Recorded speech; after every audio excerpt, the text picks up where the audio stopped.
Well, speaking of Georgia's schedule, the toughest game on the Bulldogs schedule this year is probably the road game at Tennessee.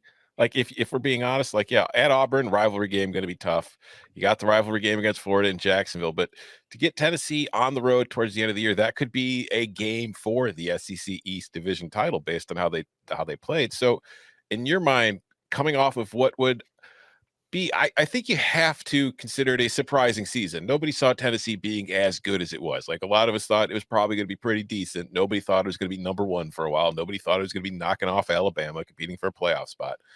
How clear is it to you that Tennessee is the number 2 team in the East, or do you think there's a chance that they're the best team in the East this year?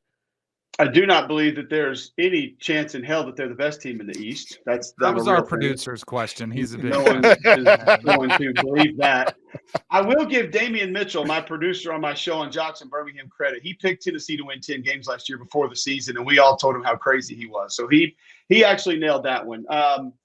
I think there's a chance it could be Kentucky as the second best team in the East. I think there's a chance that South Carolina could be the second best team in the East. Now, if you're going confidence points, Tennessee may still just inch ahead of those teams right now.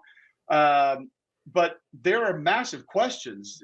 Joe Milton can do things physically that are unbelievable, but we haven't seen him just manage an offense in a very long time. Yeah, he did it against Vanderbilt. Vanderbilt wasn't a great football team last year, and he did it against Clemson in a bowl game. None of us are taking true long-term definitives from bowl games. And if you are, just stop. That's the only thing I'll say to you. Just they're fun. Enjoy them for what they are, but don't take something from a bowl game and think that that is going to be exactly what it is 12 months from now or 14 months from now. Joe does some incredible things, and that system helps some of those things that he does. But does he have a curveball? Does he have a changeup? Can he alternate speed and velocity on some of his passes? If he can't, then Tennessee's going to see a lot more 3-and-outs this year, because they lose their 2 best offensive linemen. They lose the best tackle in the league last year in Darnell Wright. They might not be able to run the ball in the same way. And this offense is a bear to defend, but all these coordinators have now seen it multiple times. You have a little better idea outside of game planning for it, maybe some in the spring and 1 week in the fall, of what's going to work and what's not going to work.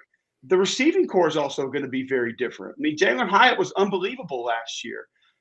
You had another receiver that's going to come off the board late first, early second that didn't play the entire year, but he was great when he was there. You lose one of your tight ends, which was a big help a season ago. And let's be real, the defense wasn't good last year. It just wasn't. So, and you lose some key pieces to that group as well. It's just hard for me to sit back and say Tennessee's going to win 10 again. Do I think they can be exciting? Do I think they can get a team or two they're not supposed to, but still have a good year? I do. If Kentucky figures out their offensive line, hell, they're as explosive as anybody in the league at wide receiver. This is the best group of Kentucky receivers I've ever seen. And I've paid attention to Kentucky football for a long time. Now, they also haven't had it's not like we're talking about the Florida receiver room or the LSU receiver room, but it's the best they've ever had. You got a quarterback with a ton of experience. Brad White's a great defensive coordinator. Now Liam Cohen comes back to work the offense, and Ray Davis is there at tailback, who I thought was maybe the most underrated player in the league last year. They have a chance, is all I'm saying.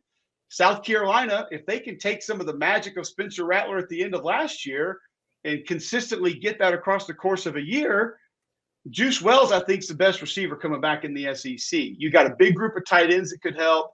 You got a couple of different options at tailback. I think a lot of your defensive line is back. And keep in mind, Jordan Strong comes back, led the nation in sacks 2 years ago at Georgia State, and Mo Kaba comes back at linebacker. If those two are healthy, they lost them early last year. Maybe Clayton White's defense is a little bit better. So I think there are a couple of coin flip teams after Georgia that could be there and reasons they might not be there. And I would include Tennessee in that category.